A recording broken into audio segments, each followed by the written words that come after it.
Hello everyone, Yassas. This is Matilda and welcome to Tilda's Cookbook. In today's recipe, I'm going to show you how to make the most aromatic, all-natural homemade orange vanillin. You can make it with the orange peels that normally we throw away, and it is so useful. You can use it with your cakes and cookies and creams, or even with your foods if you like a touch of sweetness. It's wonderful and aromatic, and I think you're going to love it too. So let's see how to make it. I'm going to use the fine part of my grater, not the zester, the very, very fine one, because we want to have a little bit of pieces from our oranges. And we'll start grating them.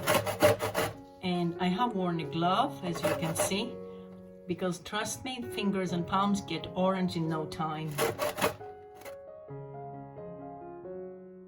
This is how we want it to be. We try to get as less as possible of the white part that's inside the orange, just the zest. And we'll continue with the rest. If you're new to my channel, it would make me very happy if you considered subscribing. And if you want to support my efforts, it would make me also very happy if you gave me a thumbs up or put a little comment in the comment section below. I have done 8 oranges because mine were kind of small, and this is the quantity that I have gotten. Let me show you. It's quite a bit, but you can make from 2, I've done it with 2 oranges only, up to 10 or as many as you want to really. And look at my fingers, this is what I meant. So now I'm gonna measure this quantity to add the sugar. My orange zest was 1.5 cups. And do not press it. If you measure it by cups, don't really press it down. You can always spoon it out if you want to measure it by spoons, if you have less quantity. And into this we will add equal amount of sugar. We will mix it up to make sure that the sugar goes everywhere with our zest.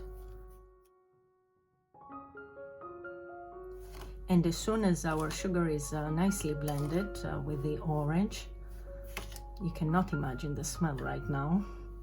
It's okay. Take that part out. We don't want to waste anything. We will cover our bowl and let it stay there for a night or for a day until, let's say, for 24 hours. Because we want our sugar to absorb all the scent and the oils of the orange, so we will have a nice aroma. After a day, we open it up. We see it has absorbed really nicely. We give it a little mix. It has gotten all the flavor and the aroma of the orange peels, the zest actually. So what we're going to do now is we're going to get a plate and we'll open some parchment paper on it, or you can put a plastic bag, or you can use the cling film, anything that's convenient for you. And we will put our mixture on it and spread it evenly. We open it up as much as possible. We spread it around because what we want is to create a thin layer that's gonna start drying up. So I think if you have a large plate, that would do the best job. And what I forgot to mention before is if you see that your mixture has created too much liquid, you may add like 1 or 2 tablespoons of extra sugar and mix it up then. And then spread it on your plate. So now we're going to leave it for a day. And what I do is I cover it up with a little tulle to prevent any dust or some insects to go on it. If you have a food umbrella, that would do the same job. The following day, we see that it has started drying up. If we touch it, it's a bit hard. So what we're going to do now is we're going to take it off the parchment paper make it into smaller pieces. This way it will be able to dry up faster. Now it is still sticky, but as it dries up, it's not gonna be anymore. Again, we need to even it out as much as possible to give it some room for the air to go through so that it will dry up. After the second day, I'm gonna check it again. See here, it has started drying up. You can also see it doesn't get stuck to the fingers anymore, at least not that much. So we shuffle it around again, try to break the pieces, and we let it dry one more day. We do that until all our sugar with the orange zest is completely dry. Of course, if you have a sieve, a large one, to put it on it so that it can take air from the bottom part as well, it's gonna dry up much faster. But I don't have a large one, so I'm using the plate. We are on the third day of our drying up. It's almost getting there, and here I wanted to mention that it will depend on several factors, the drying time, which is how much orange zest you have. Like the more time it's going to take. The space temperature, like the drier and hotter your space is going to be, it's gonna go faster. And also how much oil your orange zest is going to give. Some oranges give a lot of oil, so it takes a little bit of extra time. And always, if you spread it on a larger plate, let's say, or on a larger surface, it's gonna dry up faster. So what I'm going to do now is I'm gonna take it off the parchment paper and just put it on the plate.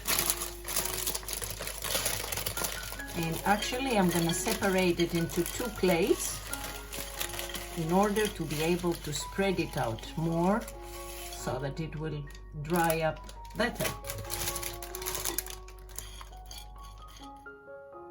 On the fifth day, it has dried up completely. As you can see, let me bring it a bit closer. See how it is? It is really, really hard, like a rock. So I'm gonna show you two ways of how you can store it so that you can use it later on. Half of it I'm going to blend to make it into powder. And I do it on high speed.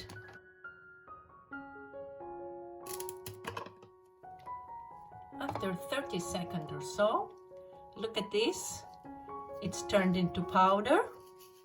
What a beautiful color it has. I'm gonna blend it a little more to make sure that it's all broken down. And then it's going to be ready. So I am going to empty it in a jar.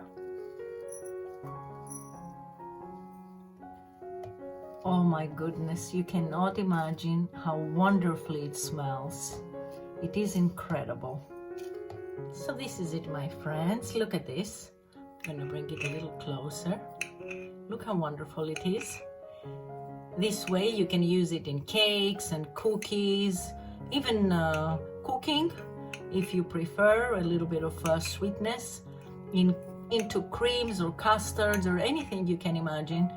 It smells incredible. It's totally natural, no preservatives or anything added into it. And you can keep it for a long, long time. Save it in a jar like this. You have it ready. But even if you don't want to make it into powder, you can save it like that as little orange sugar rocks in a jar, again in a closed container. And I will show you how you can use it. Both ways are amazing.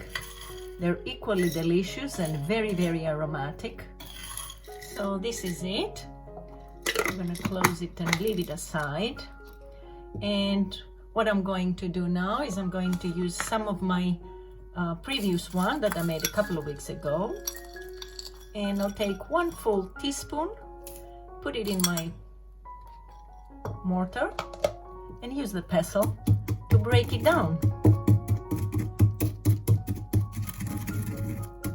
This way you have it freshly ground. It smells amazingly, full of orange flavor, and you have the portion that you want at the very last moment. See, this is how it is. Look at that, really nice. So I hope you found this week's recipe, my friends, useful. I hope you liked it, and I hope to see you back next time. Until then, happy cooking και καλή σας όρεξη. Bye bye everyone.